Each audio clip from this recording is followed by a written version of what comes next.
জাকাতযোগ্য সম্পদ কি কি? জাকাতেবল অ্যাসেট, সব সম্পদে জাকাত হয় না। এই পয়েন্টটা খুব গুরুত্বপূর্ণ, আপনাদেরকে মনোযোগ দিয়ে শুনতে হবে। আপনারা মনোযোগ দিয়ে শুনতেছেন তো? আপনি ধরেন, ওই যে উদাহরণ দিয়েছিলাম, গত রমজানের 20 তারিখে নেশাব পরিমাণ সম্পদের মালিক হয়েছেন, দেখলেন সারা বছর আছে এই টাকাটা। তো এই 20 রমজানে তো আপনি এখন হিসাব করবেন, তাই না? তো হিসাবে আপনি কি কি ধরবেন? সব সম্পদে জাকাত নাই। আপনার বাসার যে ফার্নিচার, এটা হিসাব করা লাগবে না।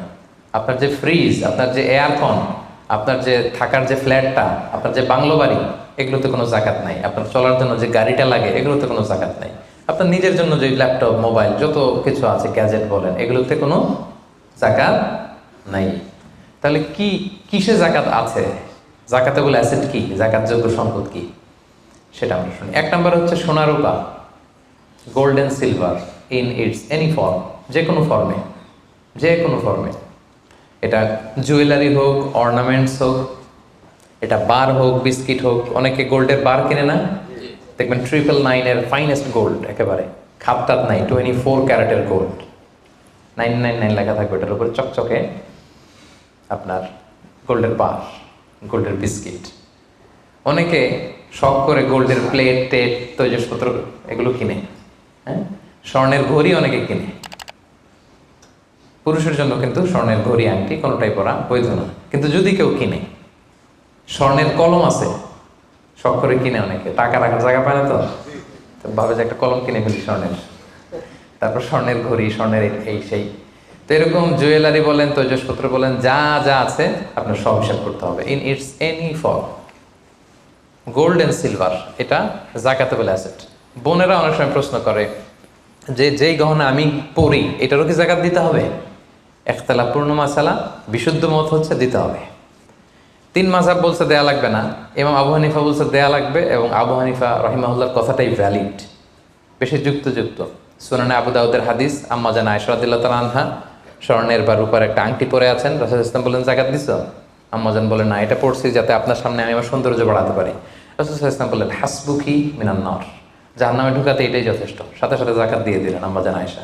তো আম্মা জান আয়েশা তো এটা পরিহিতা ছিলেন, কি বলেন। আরেক নারী আসলেন তার মেয়েকে নিয়ে, হাতে 2টা স্বর্ণের চুড়ি। রাসূল বলেন, জাকাত দিছো? দেই নাই। বলতেছে, তুমি কি পছন্দ করো যে এই 2টা চুড়ির পরিবর্তে আগুনের 2টা চুড়ি জাহান্নামে পরানো হবে? ওই মহিলা ভয়ে তাড়াতাড়ি খুলে দিচ্ছে, রাসূলুল্লাহ নেন, পুরোটাই দিয়ে দিলাম। তো এই হাতের বালাও কিন্তু ওই মেয়ে হাতে পড়া ছিল, তাই না? এতে করে বোঝা যায় যেই জুয়েলারি আমার বোনেরা আপনারা ইউজ করেন, সেটারও জাকাত দিতে হবে, সেটারও জাকাত দিতে হবে। আপনার সিন্দুকে থাক, গলায় থাক, আপনি সব কাউন্ট করে জাকাত দিবেন। তবে আপনি বিক্রয় মূল্য হিসাব করবেন, কারণ আপনি 1 লক্ষ টাকা দিয়ে একটা নেকলেস কিনছেন, বেচতে গেলে কি 1 লক্ষ পাবেন? কথা বোঝেন নাই? পাবেন? এটার সাথে খাদ আছে, এটার মেকিং চার্জ আছে, জুয়েলারি দোকানেরও একটা মেকিং চার্জ রাখে। তো আপনি যখন আপনার নেকলেসটা বিক্রি করতে যাবেন, ওরা 20% কাট করে দিবে। 1 লক্ষ টাকার নেকলেস আপনি দোকানে বেচতে গেলে কত টাকা পাবেন? 80,000 হিসাব করবেন, বিক্রয় মূল্য ধর্তব্য। তো তাহলে সম্মানিত ভাই এবং বোনেরা, zakatable asset 1 number gold and silver. 2 number হচ্ছে ক্যাশ। ধরেন আজকে আমি আমার জাকাত হিসাব করতে বসছি, তো আমি দেখতেছি যে আমার স্বর্ণ টর্ণ কি আছে না আছে, আমি হিসাব করতেছি। স্বর্ণের পালা গেল, এবার আমি হিসাব করবো আমার ক্যাশ কোথায় আছে, পকেটে কত, ওয়ালেটে কত, ড্রয়ারে কত, ব্যাংকে কত, কারেন্ট অ্যাকাউন্টে কত, ফিক্সড অ্যাকাউন্টে কত, সেভিংস অ্যাকাউন্টে কত। যত জায়গায় আপনার যত ক্যাশ ফর্মে টাকা আছে, এটা আপনি হিসেব করবেন। এগুলো জাকাতেবল অ্যাসেট। আরও কিছু সম্পদ আছে, এগুলো ক্যাশ না, তবে ইজিলি লিকুইডেট করা যায়, চাইলে টাকা বের করে আনা যায়। যেমন প্রাইস বন্ড অনেকে কিনে রাখে না, আমাদের ডাক বিভাগের সঞ্চয়পত্র আছে না, এগুলো ফিক্সড ডিপোজিট, অনেকে ইন্স্যুরেন্স করে, লাইফ ইন্স্যুরেন্স।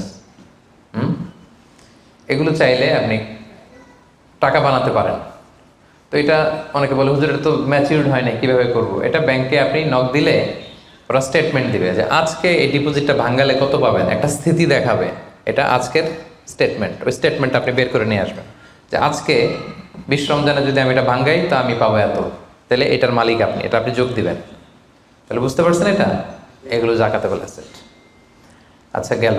এরপরে ব্যবসার সম্পদ, উরুদ উত্তেজারা, যত ব্যবসার সম্পদ আছে এটা কিন্তু আপনি জাকাতে হিসাব করবেন। উদাহরণ দিই, একজন বিস্কিট ফ্যাক্টরির মালিক, উনি বিস্কিট বিক্রি করে। তো আজকে আমি যে জাকাতের হিসাব করতে বসছি, আমি আমার কোম্পানিতে ফোন দিয়ে আজকে কত carton biscuit ready to sell, কত কার্টুন, ধরেন 50,000 পিস, তো এটার দাম কত, বিক্রয় মূল্য আমি যোগ দেব।